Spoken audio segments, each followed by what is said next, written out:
From the Detroit Free Press, in the heart of the Motor City, it's Monday, May 18th. Here are today's top stories, presented by Bush's Fresh Food Market.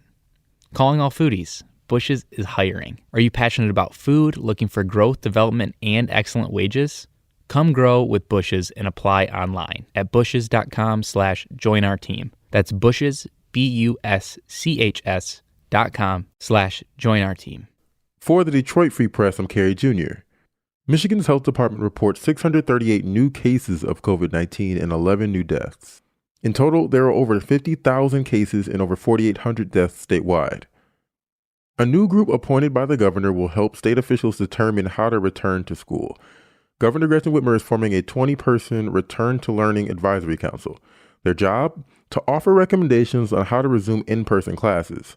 The group is comprised of public health officials, educators, parents, students, and administrators. The council will work on outreach to ensure all voices are included in the decision to reopen and develop systems of support for students who experienced learning loss during quarantine. Anyone interested in applying to the council can visit michigan.gov/appointments and click Apply Now under Boards and Commissions.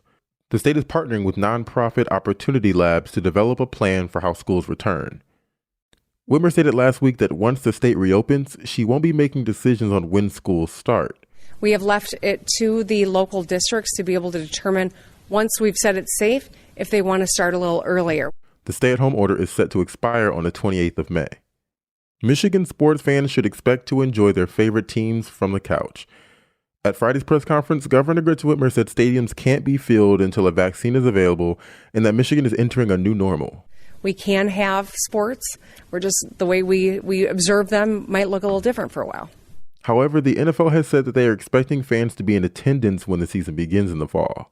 The MLB has proposed a July return with 84 games and a 14-team postseason. The race for a COVID-19 vaccine is going through Western Michigan. The pharmaceutical company Pfizer is preparing the Kalamazoo manufacturing site to support the production of a vaccine.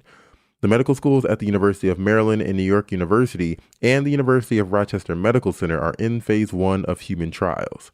Researchers are monitoring participants to determine a dosage that develops an effective immunity to the COVID-19 disease.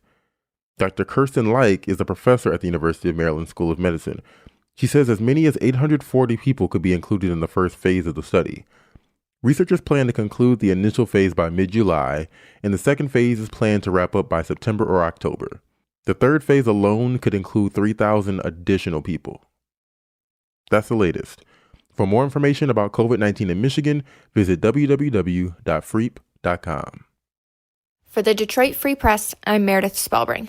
Today's stay-at-home rally in Grand Rapids is expected to include a local sheriff in the lineup of speakers. Barry County Sheriff Dar Leaf is expected to speak at the rally against Governor Gretchen Whitmer's stay-at-home order. Leaf has previously told Fox News he believes the stay-at-home mandate is unconstitutional and he will not enforce it. Protesters are planning to gather from 5:30 to 8:30 p.m. Monday at Rosa Parks Circle in downtown Grand Rapids. The event, known as American Patriot Rally Sheriffs Speak Out, is organized by the same group that arranged the April 30th protest in Lansing. The rally is set to be held days after Whitmer made remarks during an appearance on The View that the protests have made it likelier that the order will stay in effect longer. Previous rallies in Lansing have drawn crowds in the thousands. For more information on the protest, head to freep.com. This is Marlo Alter with the Detroit Free Press Sports Department. The coronavirus shutdown has been hitting Michigan sports businesses hard. For most of his 63 years, basketball has been the drumbeat of Fred Proctor's life.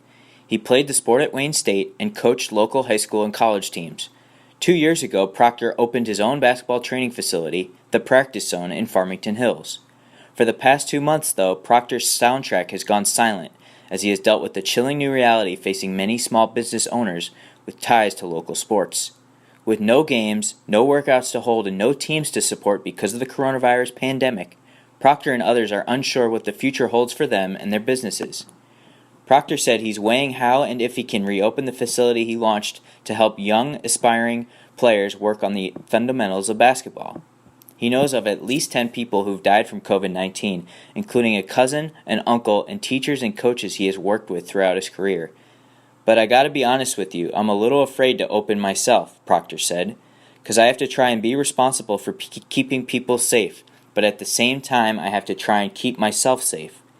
In downtown South Lyon, George Daraban, owner of KV Sports, is wrestling with what to do with the small sporting goods store he has run since 2004. Right now, today, I already told my landlord it's not looking good, Daraban said. If I had to answer that question today, I'm bankrupt.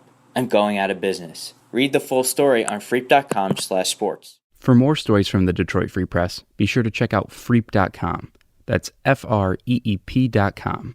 If you're a fan and want to support our quality local journalism, subscribe. Go to freep.com/special offer.